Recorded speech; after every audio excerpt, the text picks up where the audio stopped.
You just got wrecked.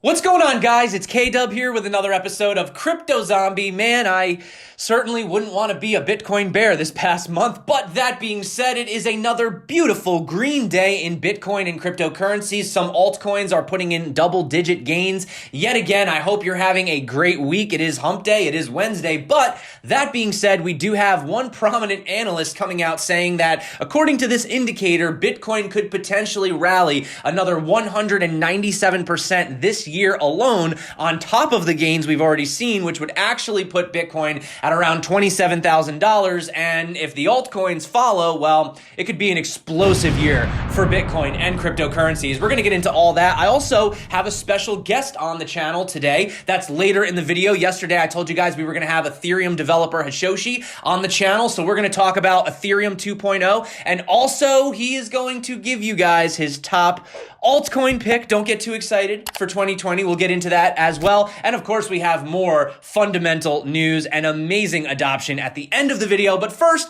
as usual, we do have to get into the charts. So having a look right here, we do have lots of green across the market, but Bitcoin dominance pulling down to 64.5%. So we are seeing the altcoins coming out to play. Fear and Greed Index, 53. Oh, and by the way, if you are not subscribed to the Crypto Zombie channel, what are you waiting for? We do this every single day, and every Monday we give away a Ledger Nano S hardware wallet. Anyway, back to the charts. Having a look at some of these big gainers today. Again, we have Lisk up 24%, Hashgraph 21, Nem, Centrality, Bitcoin Cash, Decentraland, Tezos, Zcoin. I'm getting tired of rattling off these beautiful green gains across the board, and Bitcoin had a beautiful bounce off of this level right here. And I told you guys yesterday the reason that this was so significant was essentially because it was the resistance back here before we had that major breakout, and now it's acting as the support, right? So this is really good for Bitcoin moving forward. We're still trapped in this blue zone, right? We can't seem to break out of this sort of, we fall down to like the 9.1K, we go up to the 9.6K. So it's consolidating, right? So what are whales doing? Are they playing games? Are they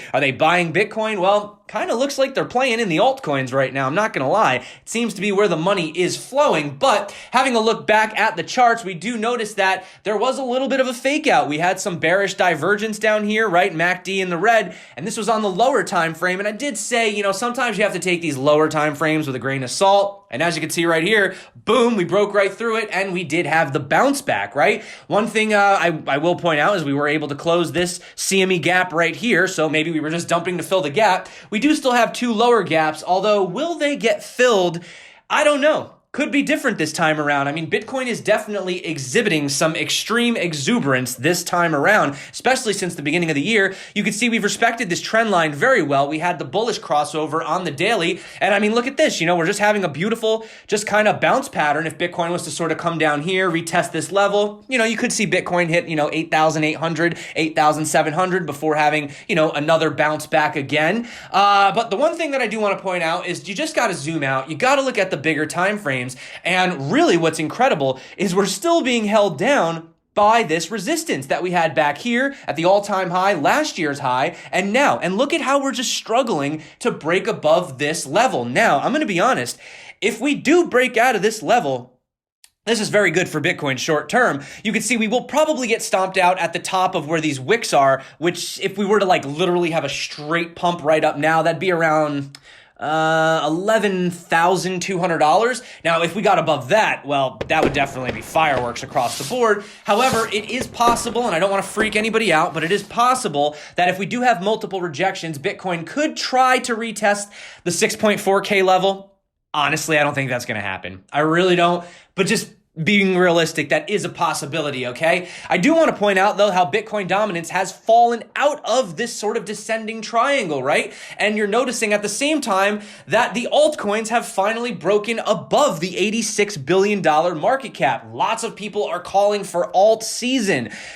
Kind of looks like we could be having one. Could be short-term accumulation for more Bitcoin, but it could actually be full-on the beginning of an altcoin season, right? We literally could be starting that. But before we get into that, I do want to point out what our good old buddy Tom Lee, Permable from Fundstrat, he did say, over here on Yahoo Finance that he's looking at a potential 197% gain. And I'm actually just going to play the clip right now. Stick around. Don't go anywhere because we got a lot more to talk about after this. Have you here, Tom? You're a notorious Bitcoin bull.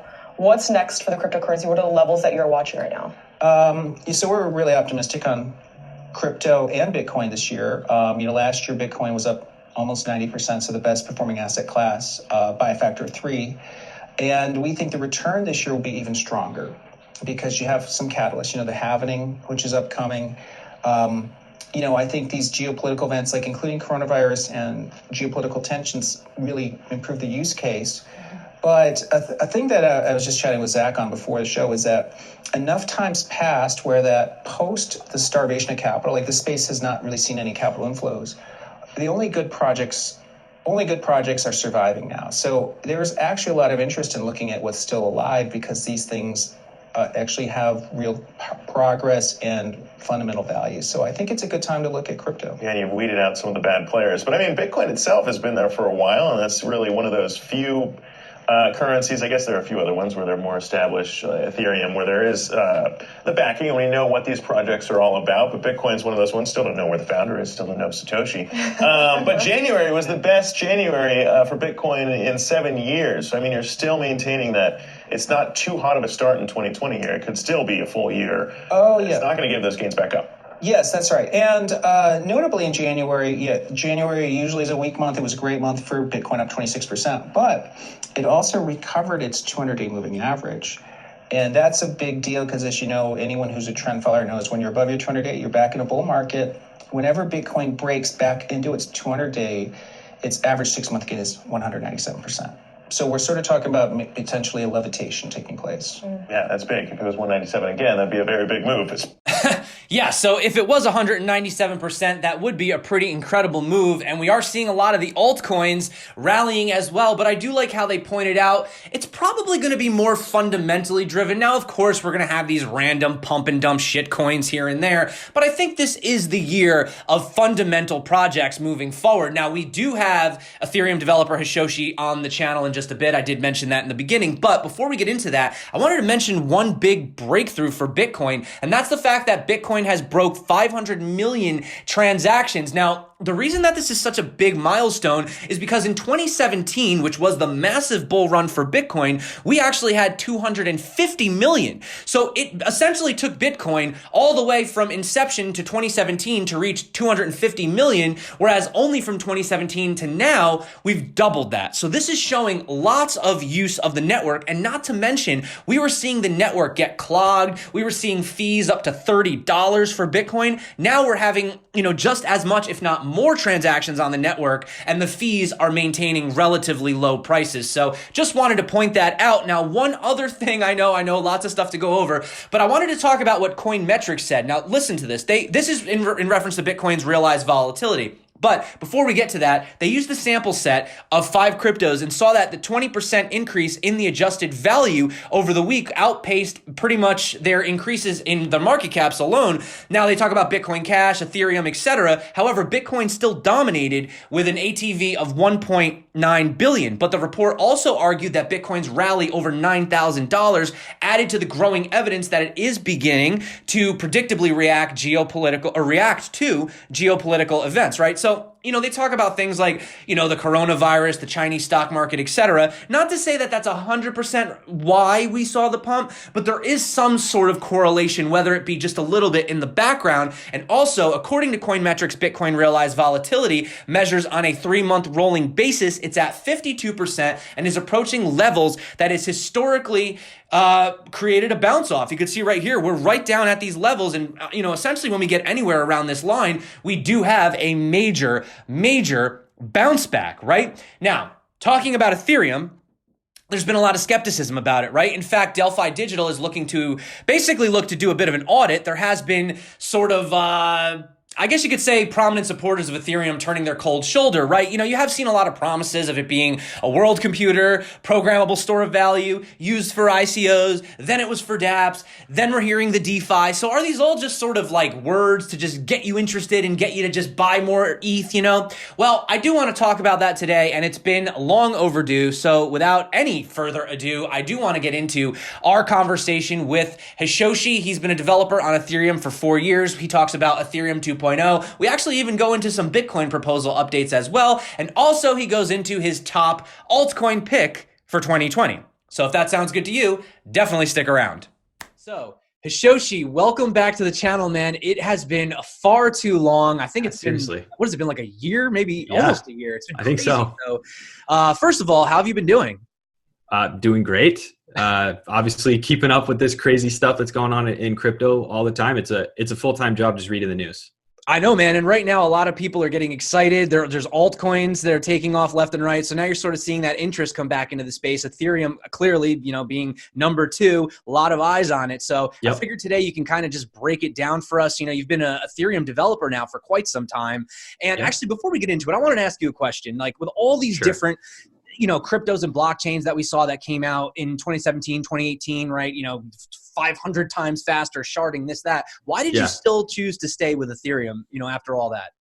Yeah, it's a great question. So I've been building stuff on top of Ethereum. I'm not a protocol developer. I'm not that smart, but I've been building stuff on top of Ethereum for almost a little over 4 years now. So it's cool. And I stuck with it because it's what I know, and I think everyone kind of sticks with what they know. But secondarily, I think that I believed in the roadmap for Ethereum, and there's so many tools out there to help you build stuff. Like there's a community behind it, which a lot of these other ones don't have yet. Like, you know, I believe in the Cardano project, but there's not a lot of documentation out there yet. They're still building up to a minimum viable product, whereas Ethereum's already here, you know? Roughly like how many developers is Ethereum up to at this point? I mean, if you had to guess. Core developers over 100, I think, which is pretty significant. And then I would say there was like a GitHub crawl of like different unique developer accounts working on Ethereum related repositories. And it was like over 135,000 developers. I would say probably only half or a third of those are actually building anything of quality. But obviously you have to start somewhere. So a lot of these people are just pulling the repos and tinkering and testing out. But yeah, so it's a big community. Yeah, no, I know it's huge, man. And that's one of the beauty about it. But, you know, you do hear a lot of criticism, a lot of people saying like, well, you know, at first it was the world computer, then it was, you know, a programmable store of money. Then it was for, you know, ICOs, then it was for dApps. And now you're hearing DeFi. I mean, are these just catchphrases that we're just kind of throwing around there? I mean, what do you think about this whole DeFi sort of movement in general, as far as Ethereum is concerned? Honestly, I think DeFi is finally... it's something that I would define as a great use case for Ethereum. Like DeFi is an implementation that actually makes sense on Ethereum, right? Ethereum is account-based. It has the ability to create custom logic and smart contracts. They're moving towards new languages like Viper, which is sort of like Python, essentially, that are going to give people more options to build these really quantitative smart contracts. And I think the shift from saying Ethereum is the decentralized world computer, that was just kind of marketing speak for someone who had no idea what this was going to become. So now that Ethereum is over 5 years old, or about 5 years old now, I think the 5th anniversary is coming this year, like summertime.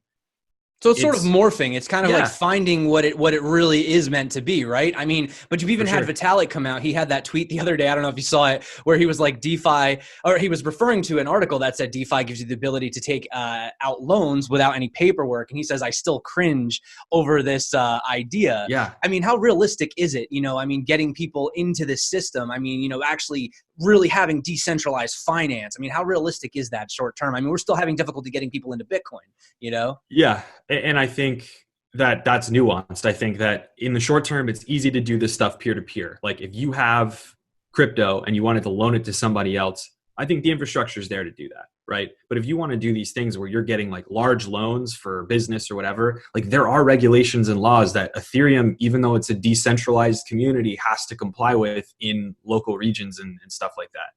If you have fiat money flowing in, then there are regulations, as much as people don't like that. And a lot of these DeFi projects have centralized locations. They're not like totally, I mean, you can shut down the office if you technically wanted to. And that is something that you do hear a lot of the, Bitcoin maximalists kind of come out and say. But, the way that I see it is there was a lot of projects too that also had that same connotation of it's too centralized. But the way that I see it was more of not letting it out of Pandora's box before it was, I mean, you don't want to let a contract out, especially when you're talking about finance and there's some bug in it, where you're either minting too much or, something, there's like a kill switch. Like, remember what happened with the Parity wallet, So. And you're totally right. And I think when it comes to DeFi, there's some centralization that I don't think we're ever going to get out of, like in general. And I've been saying this now on a bunch of like episodes that I've been doing on my channel and on others. But the idea that we as people, right, are going to get to this point where everything's going to be decentralized, no borders, no rules, and we're going to self-police. Like, come on. Like, you can't believe that that's actually going to happen. Like, people can't even run an HOA. Like, people can't even make rules about how your yard's going to look. We're not going to organize a decentralized community all the way top to bottom. There will always be some centralization, but that's the way people are. Well, I mean, getting off the topic of, the libertarian aspect of it. I mean, let's talk about the real changes, the big changes that are coming, ETH 2.0. So like, what are you most excited for? What are these big changes? I know one of the biggest questions on the channel, I asked people in my video yesterday, and they were basically they wanted to know about the staking. They wanted to know, how's it going to work? For example, right now there's unlimited ETH that comes out. Is that going to change? Is it going to have a cap? Is it going to turn out like Bitcoin where there's only going to be so many? How is that all going to work? I have not read anything definitive about supply. Okay. So my answer to that would be, I'm not sure. My expectation is, and what I think is going to happen is, in the short term, which is this year, right? End of 2020, we're supposed to see the Beacon chain, which is the new Ethereum 2.0 blockchain that is enabled with proof of stake, but it does not have sharding. So it's one chain, but it has the basic functionality to allow for sharding later. I feel that they're probably going to later, when they merge over Ethereum 1 into Ethereum 2, which I think is going to happen 2021, then it's going to inherit the total supply cap that Ethereum 1 has, right? So I think that's probably what's going to happen. So it's not going to remain this open-ended thing. But I think the way they're doing it is they're phasing it so that Ethereum 1 is going to exist for a long time while Ethereum 2.0 is being built up slowly. And then they're going to merge Ethereum 1 into Ethereum 2. And then they're going to set the supply that way. Okay. And this will obviously be seamless in the background. You most likely as a regular user won't have to do anything, or will it require anything on their part? Like, will I have to do something to my wallet, or? If you run a full node, you'll have to do something. If you are an exchange, you'll have to do something, but regular users shouldn't have to do anything. I have a feeling too, if they migrate Ethereum 1 into Ethereum 2, they're going to be moving your balances and keys along with it, right? Like your accounts rather, because I think that's generally what happens when you do a migration like that. In the short term, when Ethereum 2.0 comes out, I'm not actually positive how they're going to do that. The same keys should be viable, right? So if you have a wallet there, you should likely be able to use it on Ethereum 2.0.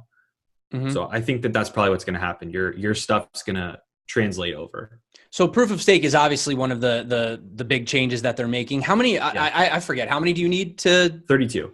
32. That's not really that much, given it's given the current price. I mean, you're in at like $6-7 grand, I think, to US to get into the game. And I think I was reading online that 10% returns is like the sort of the max place that you're going to be in terms of being a staker in the ecosystem. So, I mean, look, 10% return for block making and that sort of thing is great.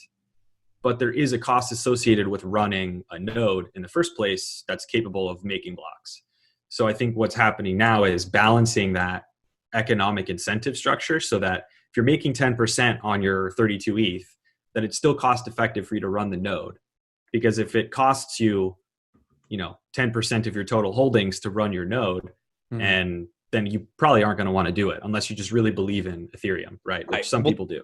Right. Okay. Well, you do have those, but I mean, let's be real. Even the miners, it's the incentive. few. I mean, very few of them are just doing it for the cause. I mean, there might be a handful of them, but for the most part, it's definitely the incentive, and that is what they're trying to build in. Mm-hmm. I have heard some criticism that this might just make the whales kind of have even more power, but then on the other hand, you can say, well, a lot of the whales are probably people that have been in for a while and do believe in it, right? So maybe they deserve to reap those benefits moving forward. Yeah, and I think to your point about the whales, I think that was the reason why we didn't see Ethereum 2.0, which has been talked about since 2017, right? Like we've been talking about this for a long time. And I think I did a video with you in 2018 about Ethereum 2.0 when they first announced Serenity, right? Actually, for everyone watching right now, definitely keep watching this video. But I'm gonna drop the other video above. It's gonna be above and also in the links below. But keep watching. But yeah, I mean, we went over so much in that video, but there was a ton, and so that just shows you how long this has been in development. And I think the reason why it's been in development so long is because they kept hitting these points where like, okay, technically this works, but are we considering the effects of whales? Are we considering the effects of people not wanting to participate? And so now they have like random number generators, and they have this like proposer and attestation like committee system, so that you're making blocks sort of in a sharded blockchain, which is like an offshoot from the main chain. And then you're proposing those, you're going through attestations, and then those attestations go up to the beacon chain where proof of stake happens for the overall block of blocks, right? So it's this weird like tiered system. And I think the reason they did that is to protect against singular whales just dominating all these different shards, right? I think that was a really big concern. So I do hope that they make sure they figure that out, because that could really destroy the whole system. I mean, it would really discourage a lot of people also as well. Yes. But I wanted to kind of ask you a question, and we could still talk about Ethereum. I'm definitely down to talk about that. But I know that you also know a lot about what's been going on with the Bitcoin improvement proposals as well. I briefly touched on it on the channel. But like, okay, they're talking about the Schnorr, Taproot, and all that with some of the privacy. I mean, what are your thoughts about also just Bitcoin moving forward? I mean, it does kind of have that, grandpa's old money kind of feel to a lot of these new people. You know my opinion. I'm not going to go into it again on this channel. Everybody watching hears me talk about Bitcoin every day. But what are your thoughts on that? I mean, if Bitcoin does get, a second layer that really is amazing, that really is, able to be used by a lot of people, you don't have to set up your own node. What if they make it that simple? What if it really does get those privacy features that everybody's hoping for? I mean, and then let's say Ethereum finally gets what it's saying it's been trying to do. What's going to happen to all these other cryptos? All these other 5,000 projects and blockchains all trying to compete with Bitcoin and Ethereum. I mean, is it going to make them obsolete, or? I mean, there's a lot to unpack there. I think for Bitcoin, at least starting there, I think that going with Schnorr signatures and Taproot is no brainer, right? Like there's a reason why this has been proposed, and it can be done in a soft fork. So there's no necessity for anyone to argue about hard forks and having to move clients, etc. It's simple. You save 12% space in signatures within a block, so you're going to get more transactions per block. That's good. We need that. So it helps with on-chain sharding, scalability, excuse me. And then beyond that, you have the ability to reconcile Lightning transactions and channels with singular, like Schnorr signatures. Like multi-sigs can be refined down into one signature. That's fewer transactions to close a channel, more scalability, more privacy for people that are entering and then closing Lightning transaction channels. Like this is all no-brainer stuff. So I think this proposal that's being put up by Peter, I don't know how to pronounce his last name, Peter Weil, Wuille, I think is the guy's name. I'm not sure who's doing it. I thought it was two of them, actually. Yeah, there might be two, but this has been talked about for a while too, and I think it should happen. I'm a fan. So that's my thoughts there. For Ethereum and Bitcoin and all these things that are trying to get to the future state, right? I don't know that it means like certain and sudden death for all other crypto projects, because I think now you're starting to see projects starting to hug a use case and say like, this is where we're going to lie. Like this is where what we're going to do, right? Cardano, everything they've been doing is saying we want to compete with Ethereum, but low key saying we want to go after like finance oriented use cases. Their programming language is oriented towards that. Their non-programming language, scripting language, Marlowe, is oriented towards financial transactions for non-programmers. I think that's where they're going. You have a bunch of other projects like EOS, for example, doing the same thing. I agree. I mean, even recently, I was like huge into Neo when they first came out, and now they have their own use cases, but you've seen a lot of focusing on gaming recently and stuff like that. Icon has been literally going wild in the charts recently, and they've been focusing a lot with the governments, the digital ID, all that type of stuff. They are finding sort of their niche markets where they have their utility. Yeah. Whereas kind of in the beginning, I felt like these projects in 2017, they were just like coming out and being like, we're the best thing since sliced bread. We're going to solve all the problems. We're going to solve world hunger. We're going to solve, bank the unbanked. It's like, come on, man. Like, and you walk out on the street, you go to your local supermarket or mall. It's like, this is not going to help these people. Like, what I mean? Well, and a lot of these projects are infrastructure play, right? Like a blockchain or a cryptocurrency, it's not a full stack thing. So when we interact with stuff every single day, we're interacting with not one technology, but multiple. And so blockchain and cryptocurrency and all these things are a piece of a much larger technology stack that's going to change the world and do all these things that people talk about. But it's not singular. They're not going to do it alone. Yeah, a lot of people don't realize how many layers of infrastructure it is just right now for us to be having this call on the internet. We're not doing this through straight TCP/IP. I mean, there's clearly like layers to this. There's a lot of layers. Yeah. Absolutely. So, but anyway, man, I wanted to just sort of turn it over to you, just sort of like freestyle. I mean, better. I mean, just getting back to Ethereum, man, because I really haven't talked about it too much on my channel. Like really, just what else do you think we have to look forward to? What are you looking forward to? What are the big changes, and just what are you most excited about? I'm just going to give you the floor on this one. Dope. I would say three big things that I'm interested in seeing. One, I would like to see as soon as we can, hopefully early 2021, maybe mid, an implementation of sharding, right? That's still compatible with the Ethereum virtual machine. Just for people who don't know, that some people may not know, can you explain what sharding is super quick? So for those who don't know, sharding is actually a scalability mechanism that people have been considering for blockchain. Zilliqa uses it. But essentially you have a main blockchain. When you're feeding transactions through, it's like feeding it through one pipeline, right? It gets jammed up. So the mechanism is basically saying, let's take all these transactions and split them into subchains, side chains that are called shards, right? And then eventually, as transactions happen in these side chains, they get kind of absorbed back into the state of the main chain. So if you have 500 transactions in a side chain, you can then say, here's the one transaction reconciling accounts, feed it back into the main one. So it helps to scale better.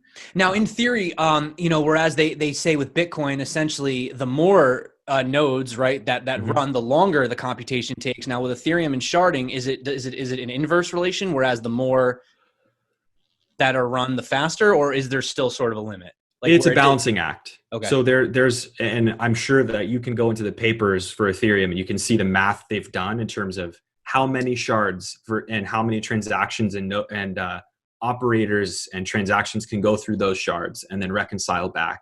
It's like a balancing act of how many shards do you have, how many transactions, how many people are operating on those, how is consensus reached, to get that perfect blend of connections, like number of shards versus scale. Right. Yeah, we're getting technical. I got sidetracked. Anyway, what were you saying, man? You were talking about your things you were looking forward to.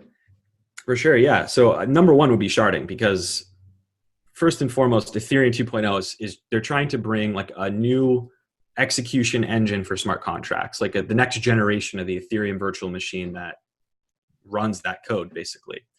And one of the tricky things is saying, if we're going to have multiple blockchains sort of in the sharded environment, and we need to reconcile the computation that's happening for smart contracts, how do we do that in a sharded environment? Because state is very important.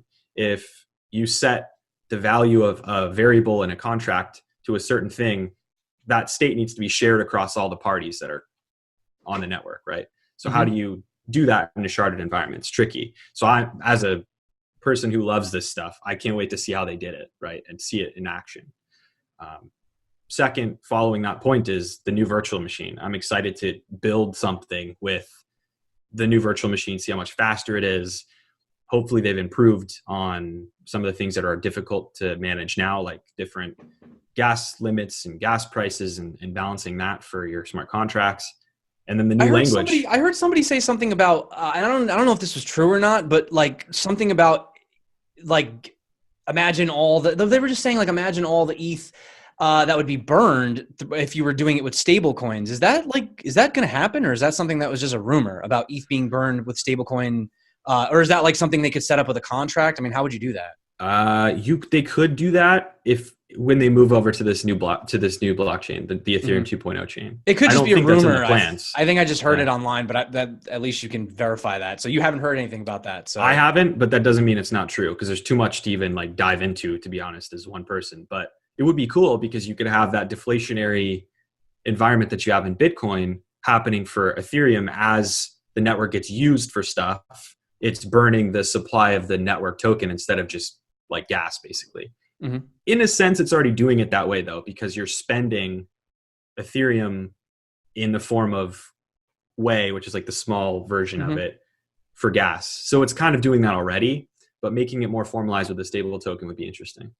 Yeah, it would be really, I don't know. I heard somebody say that, so just was curious. For sure. Yeah. And I think the last thing would be seeing what new languages they come out with stably, right? There are no other languages out there now for building smart contracts on Ethereum. Solidity is great. Like now it's gotten a lot better. They're starting to add features that programming languages need, but it's not all the way there. And I think people that are comfortable with Python, for example, will love Viper, which is the other language that's pretty popular. So hopefully Viper takes a bigger role in the end user development of smart contracts. I think Viper has been included a ton in building out Ethereum 2.0's infrastructure. So that's cool. Those would be the three things that I'm most excited about with this. Are there any, I guess, I'm not trying to like shill, but are there any projects or even just dApps or anything that you really like that you've been looking into that you think are cool? I've been doing a technical deep dive and actually like getting hands-on with the code and the projects. And I've been in the Discord group for Chainlink. Oh yeah. Because it's right there, like in my niche of like building smart contracts and trying to integrate them into other software. That's exactly what we need. Like Chainlink, the use case is actually there and the implementation's there. I don't care about the token as much, but I understand where it applies, right? Mm-hmm. But I think Chainlink is powerful stuff, and they're doing the right thing by going after these other Ethereum type projects. Like Icon recently was, I think, partially the news about Chainlink is maybe what's judging up some attention. Well, they were like partnering with everybody, you know what I mean? But I mean, they have a good use case. I think the concept of oracles is really cool. I think it's necessary. Yeah. I think, we always joke about this, but you know how they say like, smart contracts aren't really that smart. They're programmed by people. So if you're going to have a smart contract interact with the real world, you need something feeding it the information, whether it's to, I don't know, if it rains, close the blinds, or, but what gets me excited, and this is the thing, and I think we actually spoke about this like a year ago, is the idea of what these smart contracts could actually do with these oracles. I mean, imagine and I hate to see all the people that are going to lose jobs in the future, but a lot of the middlemen are not going to be needed anymore. You know what I mean? Yeah. Like think about, if you get married with somebody and you have a prenup, right? And you put it all in a smart contract, right? And you have these oracles that could just sort of feed it in. I mean, you don't really have to deal with all the legal documents and everything else. And just think about how much, how seamless the future could be, and how much easier it could be with these sort of like oracles plugged in to something like Ethereum. That's what gets me excited. I like practical. I mean, we could talk technical all day, but I like to just think about like, when I'm, 30 years from now, 40 years from now, like what are average people going to be really using this for, outside of speculation. Yeah. And the cool thing too, is that the technology that Chainlink is using to do this, it's modeled after the technology that we use in enterprise apps today, like reconciling data, translating it into a format that the end consumer understands. It's like an adapter methodology. We do this all the time in software now for enterprise. And so I think it's going to bring in a lot of people that already understand how this works to start building more stuff, right? And you're totally right. Smart contracts are not smart at all. And even if programmers that program it are really smart, the results are only as good as the data that comes in. And if you don't trust the data, you're not going to be able to trust the results, period. Mm-hmm. End of story. I mean, there's always machine learning, but you know what I mean? That still has its limitations too. Because what if it starts learning down the wrong path, right? And now it's just like spiraling out of control, like completely going on. And we've all seen Terminator. So and that's the attack surface for all these things. Is if you start like a self-learning model is great. even Tesla's neural net, right? They have a little bit more control because they are feeding it test cases, right? And they've sort of put guardrails up. But in a decentralized environment where you don't control the data and you can't stop it, if a hacker understands the way that it learns, it can feed in garbage data to start making that model make bad decisions, right? And you can't control that. So that's a big Can you imagine like smart cars or something on the blockchain, and one of them decides it's going to hit the pothole and then tells all the other ones that, oh no, you have to go to the right, and then all the cars just start hitting the pothole because that's what it's, like it's just crazy to think Stuff about like that. Yeah. So there's still a lot of loose ends to be tied up, and I mean we're nowhere near the full capability of it, but it's definitely exciting times, man. So I mean, I know I don't want to keep you too long on here. I know everybody out there, you guys got places to be, but is there anything like you kind of want to just say to the viewers out there that you just before we go? Yeah, I mean, I would say two things. One, overarchingly, I think 2020 is a promising year. Like the fact, if you came in here 2017, you came in here 2012, whenever you came into the space, if you're still here, thanks for being here. And your loyalty, I think, will be starting to be rewarded coming into this year, because I think now projects are starting to achieve things that they've been trying to do for a while. These things take time to develop, but I'm very stoked about what we have this year. And we might have our Netscape moment this year. Yeah. And it's actually nice to see like projects actually like doing well because of fundamental developments rather than just like, it's alt season, pump everything. It's like, that's not really how you make progress. That's actually how you lose a lot of money, to be honest. And totally. I agree. Money does not always make better software. That's just the truth.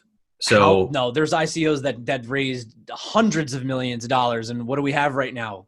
A prediction app that has like 14 daily active users. Like, yeah, that was worth the money. I mean, come on, man. Yeah.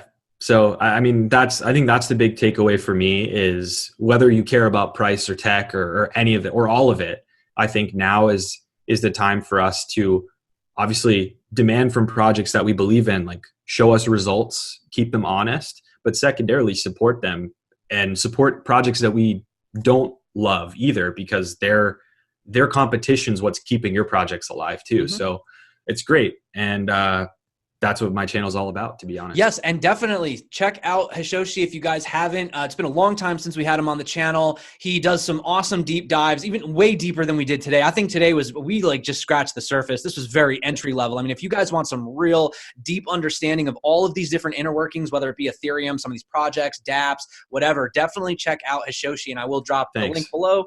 Yeah, man. So thank you so much for coming on the channel again. Yeah, thanks so much for having me. It's always fun, man. Let's definitely keep doing it. So if you stuck it all the way out to the end, my goodness, you are a cryptocurrency fanatic. You are a trooper.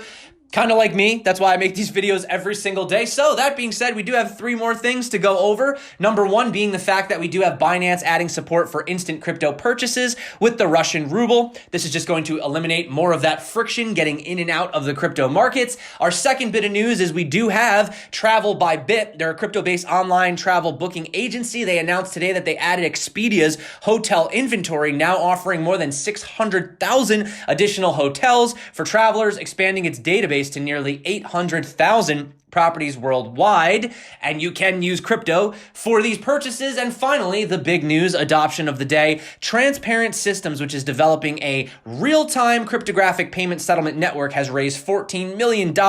This fresh capital has been raised by Pantera Capital, which, by the way, those guys were very, very bullish on Icon, and I think you have seen how Icon has performed recently. And also, you guessed it, Square. That's right, CEO of Twitter, Jack, his company Square. So essentially, the CEO of, what is it called again?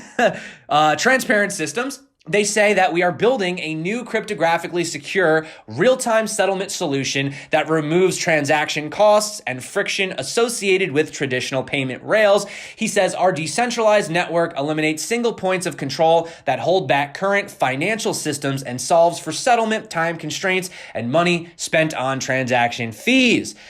Just making it easier. Just creating that on-ramp for adoption. I mean, I think that's going to be the theme. You know, people are just building, they're creating these really easy user interfaces, and they're making it that much easier for mom, dad, grandma, grandpa, aunt, and uncle to all get into crypto and join the revolution. And that being said, thank you once again for coming back to the channel. You guys rock. You're the reason that I do this every single day. Thank you once again. If you're interested in joining the Telegram group, it's absolutely free. You can click the link above or drop below. I got a bunch of different links down there. Obviously, if you use the links, some of them are referral affiliate links. They do help the channel out, but guys, I don't require you to use them. Just stopping by, saying hello, dropping a comment, that's enough for me. Thank you so much for coming back to the channel. You guys rock. My name is K-Dub. I love you guys, by the way. This is Crypto Zombie. Until next time, stay crypto, and of course, peace out.